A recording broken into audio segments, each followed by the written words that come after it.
Hello friends, मैं यशवीन आपका स्वागत करती हूँ तक्षशिला ट्यूटोरियल्स के ऑनलाइन चैनल पर। तो दोस्तों, हमारा चैप्टर 3 ख़त्म हो चुका था। आज से हम पढ़ेंगे चैप्टर 4, जिसमें लेक्चर होगा हमारा 4.1।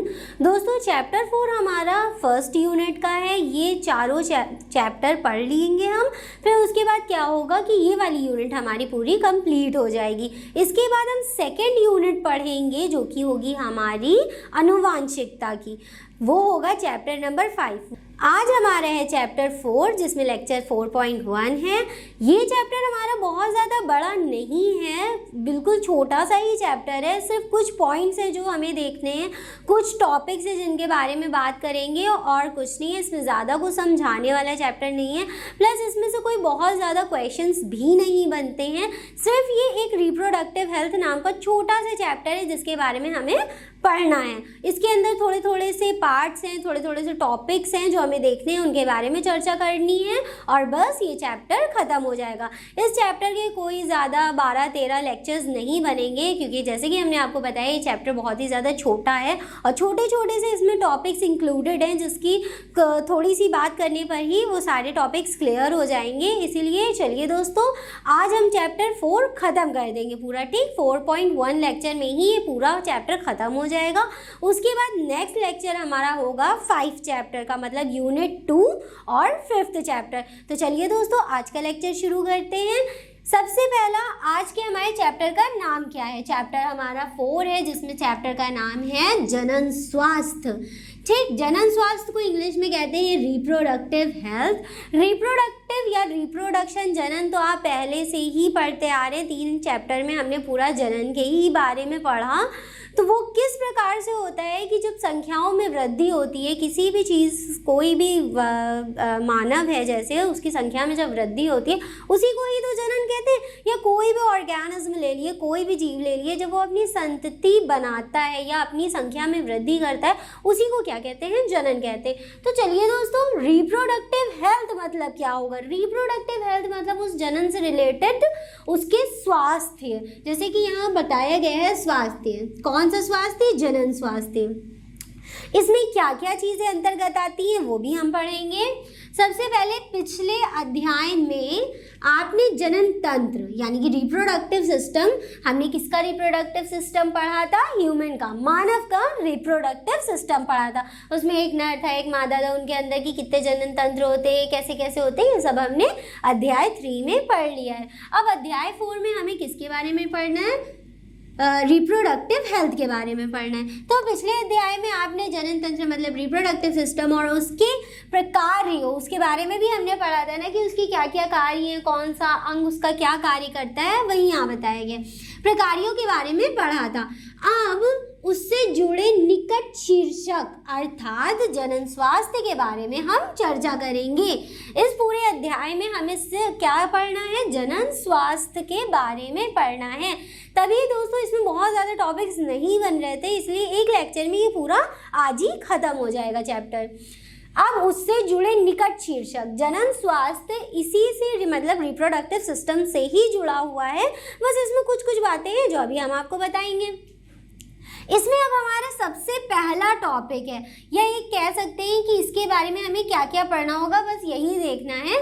जनन स्वास्थ्य समस्याएं एवं कार्यनीति, मतलब रिप्रोडक्टिव हेल्थ, उसकी प्रॉब्लम्स एंड स्ट्रैटेजीज, कि जो जनन स्वास्थ्य है उससे क्या क्या प्रॉब्लम्स होती हैं और उसकी क्या स्ट्रैटेजी, एक कार्य नीतियाँ बनाई गई हैं कि हम उससे बच सके या उसको हटा सके, उसको फॉलो ना कर सके। तो चलिए दोस्तों, इस टॉपिक को पढ़ते हैं। इसमें अब हम नीचे आपको कुछ लिख के नहीं दिखाएंगे, नोट्स में हमने सब कुछ अवेलेबल कर दिया है, हमने उसमें सब कुछ लिख दिया है।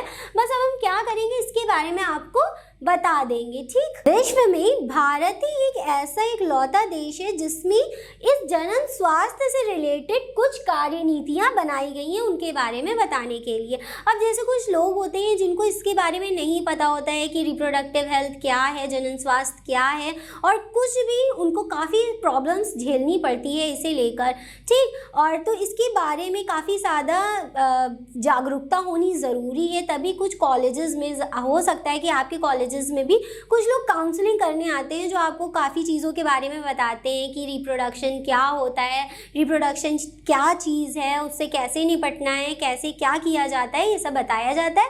बस इसमें भी ऐसे ही है, जिसमें क्या होती हैं स्ट्रैटेजीज, कार्यनीतियाँ बनाई जाती हैं, कॉलेजेस में जाया जाता है, प्रतियोगिताएँ कराई जाती हैं और उसको कार्टूनी स्टाइल में दिखाया जाता है कि क्या क्या चीज़ें कैसे होती हैं। तो यही किस में आती हैं, रिप्रोडक्टिव हेल्थ और प्रॉब्लम्स एंड स्ट्रैटेजीज में, कि रिप्रोडक्टिव हेल्थ क्या होती है। इन कार्यक्रमों को परिवार नियोजन कहते हैं, जो कि सन 1951 ईस्वी में शुरू हुआ था। परिवार नियोजन या जिसको परिवार कल्याण भी कहते हैं, इस टाइप से कहा जाता है कि एक घर में, परिवार में एक सीमित संख्या होनी चाहिए, बहुत ज़्यादा लोग नहीं होने चाहिए। ऐसे भी कहते हैं छोटा परिवार सुखी परिवार, इस प्रकार की बातें चलती रहती हैं। तो इसी सब की जो बताया जाता है कि आप किस प्रकार से अपने परिवार को नियोजित रखें, अपने परिवार को सीमित रखें, ये सब आता है रिप्रोडक्टिव हेल्थ यानी कि जनन स्वास्थ्य के अंतर्गत।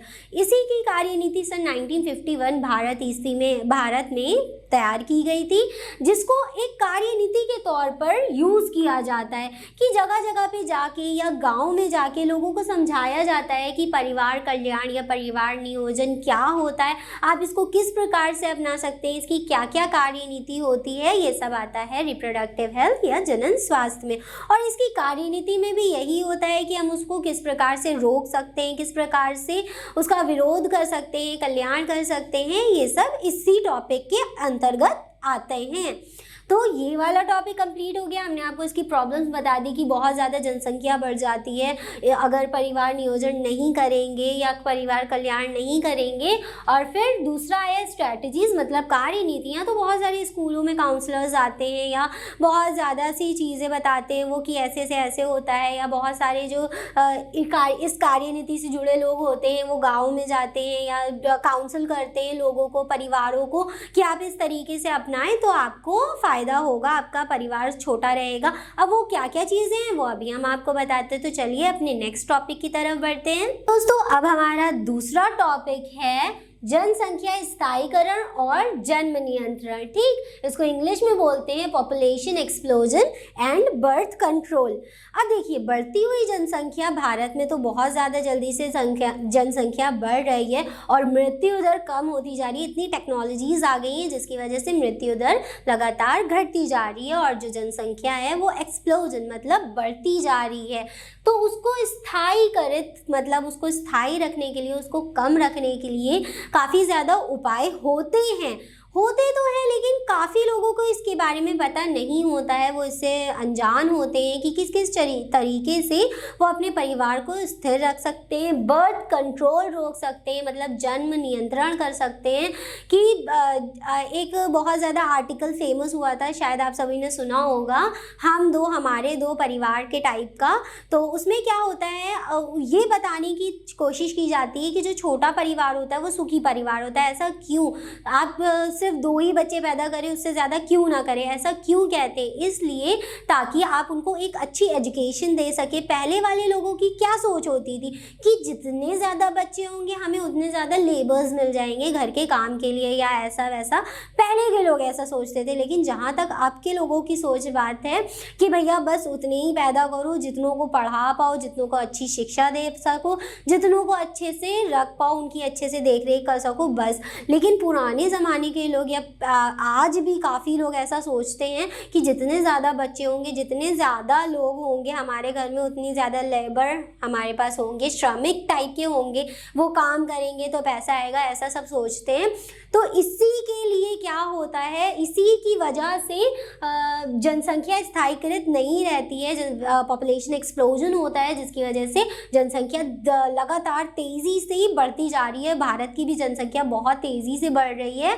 उसके बाद इसकी बर्थ कंट्रोल हम किस तरीके से कर सकते हैं, जन्म नियंत्रण किस प्रकार से कर सकते हैं। जन्म नियंत्रण, जैसे बहुत सारी लड़कियों का विवाह बहुत जल्दी हो जाता है, 18 साल की उम्र से पहले ही हो जाता है, तो ये गलत बात है। उनका विवाह इतनी जल्दी नहीं होना चाहिए, ठीक। और इस पे हमारी जो सरकार है उसने काफ़ी ज़्यादा रूल्स भी बनाए हैं कि 18 साल से पहले लड़की का विवाह नहीं होना चाहिए और 21 साल से पहले किसी लड़के का विवाह नहीं होना चाहिए। बहुत अच्छी बात है, लेकिन क्या अब इसको बढ़ाने की ज़रूरत है, इस नंबर को बढ़ाने की ज़रूरत है, तो ज़रूर हाँ 18 लड़की के लिए है तो उसको 21 कर देना चाहिए कि 21 साल से पहले किसी लड़की की शादी नहीं हो सकती, या 25-26 साल से पहले लड़के की शादी नहीं हो सकती। ऐसा क्योंकि जितनी जल्दी उनकी शादी हो जाएगी उतनी जल्दी वो बच्चे पैदा कर देंगे, तो वही उससे भी जनसंख्या काफ़ी ज़्यादा बढ़ रही है। शिक्षा की आपूर्ति नहीं है, काफ़ी लोगों को इतनी अच्छी शिक्षा नहीं प्रोवाइड होती है, अब जैसे जो इसके बारे में अच्छे से समझ पाए।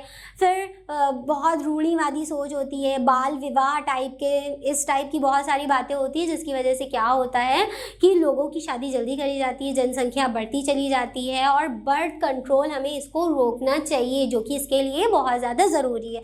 तो दोस्तों ये वाला हमारा क्या था, पॉपुलेशन एक्सप्लोजन, मतलब जनसंख्या के बारे में हमने आपको बताया, और जन्म नियंत्रण कि उसको किस प्रकार से रोक सकते। तो इसकी ज़रूरत बहुत पड़ती है कि बहुत सारे बैरियर्स होते हैं या बहुत सारी क्यूपिड्स होती हैं, जिसकी वजह से आप इसको रोक सकते हैं, जनसंख्या को रोक सकते हैं। फिर चलिए दूसरा जो हमारा टॉपिक था ये भी कंप्लीट हो गया। अब बढ़ते हैं अपने तीसरे टॉपिक की तरफ, देखते हैं वो क्या है। तो दोस्तों अब हमारा नेक्स्ट टॉपिक है सगर्भता का चिकित्सीय समापन मतलब होता है ख़त्म कर देना उसको, ठीक। सगर्भता के बारे में हम चैप्टर 3 में आपको बता चुके हैं कि सगर्भता मतलब प्रेगनेंसी क्या होती है, जब दोनों युग्मकों का संलयन होता है, फिर धीरे धीरे करके एक शिशु बढ़ता है, डेवलप होता है, उसी पीरियड को क्या कहते हैं, प्रेगनेंसी कहते हैं, ठीक। इसको इंग्लिश में बोलते हैं medical termination of pregnancy, MTP। इसमें क्या होता है कि अगर जो गर्भ धारण होता है वो समापन कर दिया जाता है, चाहे वो ऐच्छिक हो या आपकी ज़रूरत ना हो उस वक्त उसकी, तो उसको ख़त्म करने के लिए इसको एक टाइप से अबॉर्शन भी कहते हैं। इसी को क्या कहते हैं, चिकित्सीय समापन। लेकिन चिकित्सीय समापन से मतलब है मेडिकल से रिलेटेड, मतलब किसी हॉस्पिटल जाके या किसी चिकित्सीय क्षेत्र में जाके इस चीज़ को करवाना, ठीक। अब अनचाहे गर्भ जैसे कहते हैं उसको समापन करवाना ही क्या कहलाता है, चिकित्सीय समापन। सगर्भता का चिकित्सीय समापन मतलब प्रेगनेंसी है लेकिन उसको ख़त्म कर दिया गया, फिर चाहे वो किसी भी वजह से हो, अगर आप नहीं चाहते उस वजह से करवाया हो या कोई भी वजह हो जिसकी वजह से करा जाता है, इसी को MTP कहा जाता है, M for medical termination of pregnancy, ठीक। इसमें क्या होता है कि सगर्भता से 12 हफ्ते, मतलब जब प्रेगनेंसी होती है उसके 12 हफ्ते तक अगर आपने ये करवा लिया, अबॉर्शन समापन करा लिया तो कोई बात नहीं है, ठीक है। लेकिन उसके बाद अगर तिमाही बढ़ जाती है, तिमाही मतलब होता है यही 3 माह, उसके बाद अगर छमाही आ जाती है मतलब 6 मंथ्स का जब होता है, उस वक्त ये बहुत ही ज़्यादा घातक होता है। तो दोस्तों इसी सब की जो जानकारी होती है हमें यही सब पढ़ना है, किसमें, रिप्रोडक्टिव हेल्थ में। इस वाले टॉपिक में भी बस इतना ही था, हमें इतना ही पढ़ना था कि ये चीज़ होती क्या है और कब कैसे कराई जाती है। फिर इसके बाद का अब हम नेक्स्ट टॉपिक अपना देखते हैं। दोस्तों अब हमारा नेक्स्ट टॉपिक है यौन संचारित संक्रमण। जैसे कि इसके नाम ही से समझ में आ रहा है किसके द्वारा, यौन द्वारा संचारित होगा ये संक्रमण, और ये डिसीज है मतलब कि रोग है। सेक्सुअली ट्रांसमिटेड डिसीज, STDs बोलते हैं इसको। ये कैसे होती है, ये सेक्सुअली ट्रांसमिटेड होती है इंटरकोर्स के थ्रू।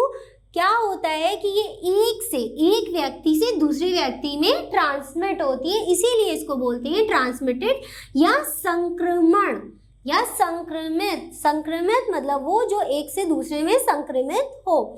ये बहुत सारी होती हैं। सबसे पहला सुजाक, जैसे सुजाक हो गई, सिफिलिया हो गई, हर्पीस हो गई, जननिक परिसर्प हो गई, क्लेमेडियता हो गई, ट्राइकोमोनास्ता हो गई, फिर लैंगिक मसे भी है, यकृत शोथ बी, और हाल ही में ये वाला थोड़ा फेमस है, हाल ही में सर्वाधिक चर्चित एवं घातक HIV और एड्स आदि सामान्य यौन संचारित रोग है। ये सभी रोगों का नाम है, जिसमें से ये वाला, ये तो बहुत फेमस है और पेपर में पूछा भी जाता है। HIV क्या होता है, ये एक वायरस है, ठीक। संक्रमित है मतलब एक से दूसरे में संक्रमित होंगे, और वायरस इस काम में माहिर होते हैं, जिसमें H का मतलब है ह्यूमन ह्यूमन, आई का मतलब है इम्यूनो डेफिशिएंसी और वी का मतलब है वायरस। ठीक, ये एक वायरस से होता है। उसके बाद इसका नाम है, मतलब ये तो वायरस का नाम है, ठीक, इसको HIV बोलते हैं। और एड्स ये है मेन बीमारी। एड्स का मतलब होता है एक्वायर्ड इम्यूनो डी से डेफिशिएंसी एसिस सिंड्रोम। एक्वायर्ड क्यों? एक्वायर्ड इसको इसलिए कहते हैं क्योंकि ये जन्मजात नहीं होती है, ये हमारे लाइफ स्पैन में, मतलब हमारे जो जीवन यापन है उसमें होती है, हमारी वजह से हो जाती है। आई का मतलब है इम्यूनो। इम्यूनो का मतलब होता है प्रतिरक्षा या प्रतिरोधी तंत्र, हमारे अंदर भी एक प्रतिरक्षा तंत्र होता है। डेफिशिएंसी मतलब होता है खराबी। ठीक, एक्वायर्ड मतलब जो जन्मजात ना हो, जो हमें अपनी लाइफ स्पैन में मिले। इम्यूनो मतलब प्रतिरोधी क्षमता, डेफिशिएंसी उस प्रतिरोधी क्षमता में डेफिशिएंसी खराबी कर देना। और सिंड्रोम मतलब होता है बीमारी। ठीक, तो ये एक ऐसी बीमारी है जो क्या खराब कर देती है? हमारा पूरा प्रतिरक्षा तंत्र। इसके नाम ही से पूरा समझ में आता है। चलिए हम आपको लिख के दिखा देते हैं। एक्वायर्ड, फिर आता है इम्यूनो, फिर डी मतलब है डेफिशिएंसी,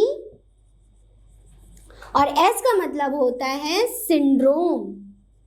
ठीक दोस्तों, तो ए का मतलब है एक्वायर्ड, आई का मतलब है इम्यूनो, डी का मतलब है डेफिशिएंसी और एस का मतलब है सिंड्रोम। एक्वायर्ड मतलब ये हमें हमारे लाइफ स्पैन में मिल जाती है, हमारे जीवन में ही हमें मिलती है, ये जन्मजात नहीं होती है। इम्यूनो का मतलब है प्रतिरक्षा तंत्र, जो हमारी बॉडी के अंदर हमारा प्रतिरक्षा तंत्र होता है उसके अंदर ये खराबी कर देता है, मतलब उसको पूरी तरीके से बर्बाद कर देता है। और हमारा इम्यून सिस्टम क्या वर्क करता है? अगर मान लीजिए आपके थोड़ा सा सर में दर्द है, ठीक, थोड़ा सा दर्द है, बहुत ज़्यादा दर्द नहीं है, तो क्या आप दवा खा लेंगे? नहीं ना, हर छोटी छोटी सी बात पे दवा तो खाई नहीं जाती है। तो वो हमारे प्रतिरक्षा तंत्र वो खुद ठीक कर देता है। थोड़ी देर बाद देखते हैं कि अगर हमने कॉफ़ी भी पी ली है तो वो थोड़ी देर बाद हमारी बॉडी में ठीक कर देता है। अब जो दवा हम खाते हैं, ठीक, वो क्या काम करती है? हमारी बॉडी के अंदर जाके क्या वो बीमारी को ख़त्म करती है? नहीं, हमारी बॉडी के अंदर हमारे इम्यून सिस्टम को बढ़ाती है, यानी कि हमारे प्रतिरक्षा तंत्र को बढ़ाती है। तब हमारा जो प्रतिरक्षा तंत्र होता है वो उस बीमारी से लड़ने में हमारी मदद करता है। इस बीमारी में क्या होता है? वही प्रतिरक्षा तंत्र जो कि इतना ज़रूरी होता है हमारे लिए, ये बीमारी, ये वायरस इसको पूरी तरीके से बर्बाद कर देता है, जिसकी वजह से हमें बीमारी बहुत जल्दी लगने लगती है। ठीक, अब मान लीजिए कि किसी को खांसी है, तो जिसको एड्स होगा वो एड्स क्या करेगा? उस बीमारी को और बढ़ा देगा। और यही एक ऐसी बीमारी है जिसका ना कोई वैक्सीन है ना कोई दवा है। ठीक, एड्स एक ऐसी बीमारी है जिसके अभी तक कोई इलाज नहीं हो पाया है, इसका कोई इलाज नहीं है। आप इसकी सिर्फ प्रिकॉशन कर सकते हैं, आप इसकी क्योर नहीं कर सकते हैं। ठीक, और तभी कहते हैं precaution is better than cure, जो कि इस पूरा चैप्टर यही बात कहता ही है। तो HIV नाम का वायरस होता है और एड्स इस बीमारी का नाम है। HIV का भी फुल फॉर्म होता है ह्यूमन इम्यूनो डेफिशिएंसी, वी मतलब वायरस। ठीक, इस वायरस के थ्रू एड्स नाम का क्या हो जाती है? बीमारी हो जाती है। और इस बीमारी की कोई दवा नहीं होती है, कोई इलाज नहीं है, कोई वैक्सीन नहीं है। प्लस एक बात और कि ये जो बीमारी है ये आपको इसके सिम्टम्स, मतलब जो इसके लक्षण 12 साल में देखने को मिलते हैं। तो जब तक कि आपको पता चलेगा कि ये बीमारी किसी को भी है, तो वैसे ना हो तो बढ़िया है। अगर ये बीमारी पता चलने से पहले ही इंसान को पूरा खा लेती है एक टाइप से, इसीलिए कहते हैं कि ये एक बहुत घातक बीमारी है, क्योंकि इसका एक तो इलाज नहीं है, कोई वैक्सीन नहीं है, प्लस आप इसके सिर्फ प्रिकॉशन कर सकते हैं, मतलब सावधानी ले सकते हैं, इसकी क्योर, इसको ट्रीट नहीं कर सकते, क्योंकि जब कोई दवा है ही नहीं तो क्या खाएगा इंसान। ठीक, तो ये पूरे प्रतिरक्षा तंत्र को ख़त्म कर देती है। 12 साल में इसके लक्षण देखने को मिलते हैं, 12 साल से पहले इसके कोई लक्षण देखने को मिलते हैं, 12 साल तक के आपको इसके लक्षण देखने को मिल जाएंगे। ठीक, तो ये होती है एड्स, HIV वायरस। ठीक, एड्स बीमारी जो कि हम किस में पढ़ रहे थे, जो कि ये है एक सेक्सुअली ट्रांसमिटेड डिसीज़, मतलब कि एक यौन संचारित संक्रमण। तो ये टॉपिक भी हमारा ख़त्म होता है। इसके बाद एक और टॉपिक है जो हमें पढ़ना है। तो अब हमारा नेक्स्ट और आखिरी टॉपिक है बंध्यता। बंध्यता को इंग्लिश में इनफर्टिलिटी भी कहते हैं। अब देखिए बंध्यता क्या होती है, कैसे होती है, ये अब हम आपको बताएंगे। बंध्यता के बारे में चर्चा किए बिना जन्म स्वास्थ्य पर चर्चा अधूरी है, क्योंकि बंध्यता बहुत ज़्यादा ज़रूरी है बताना आपको कि ये क्या होती है। अब जैसे हम इतनी देर से प्रेगनेंसी के बारे में या सगर्भता के बारे में पढ़ रहे थे, तो सगर्भता में हमने देखा था कि जो माता होती है वो एक शिशु को जन्म देती है, लेकिन जो बंध्यता है वो जस्ट इसका उल्टा है। मतलब कोई भी स्त्री जो एक शिशु को जन्म देने में असमर्थ है या सगर्भता धारण करने में असमर्थ है, वही स्त्री क्या कहलाती है, बंध्यता कहलाती है। भारत सहित दुनिया भर में बहुत सी दंपति मतलब रिलेटेड वुमेन्स अर्थात उन्मुक्त या असुरक्षित सहवास के बावजूद वे बच्चा, यहाँ से देखिए, वे बच्चा पैदा कर पाने में असमर्थ होते हैं। मतलब किसी भी वजह से, उसकी बहुत ज़्यादा अनेकों वजह हो सकती है जिसकी वजह से क्या होता है, वो एक शिशु को जन्म देने में असमर्थ होती है। इसके अनेक कारण होते हैं, जो कि शारीरिक, मतलब अगर कोई है वो बहुत ही ज़्यादा दुर्बल है, एक बेबी को कैरी नहीं कर सकता, तो ये भी वजह हो सकती है कि वो बंध्यता है, मतलब इनफर्टिलिटी है। जन्मजात, या तो जन्मजात उसके अंदर कोई प्रॉब्लम हो जिसकी वजह से वो एक बेबी को ना कैरी कर पाए। रोगजन्य हो गया, औषधिक, जैसे कोई मेडिसिन वगैरह पहले ली हो या ले रही हो जिसकी वजह से इनफर्टिलिटी हो। फिर प्रतिरक्षात्मक, और यहाँ तक कि वे मनोवैज्ञानिक भी हो सकती है। मनोवैज्ञानिक मतलब थोड़े मेंटली डिस्टर्ब होती है जिसकी वजह से इनफर्टिलिटी होती है। इनफर्टिलिटी ऐसा नहीं है कि सिर्फ मादा में कमी होने की वजह से होती है, काफ़ी केसेस में देखने को मिलता है कि पुरुषों की वजह से भी इनफर्टिलिटी होती है।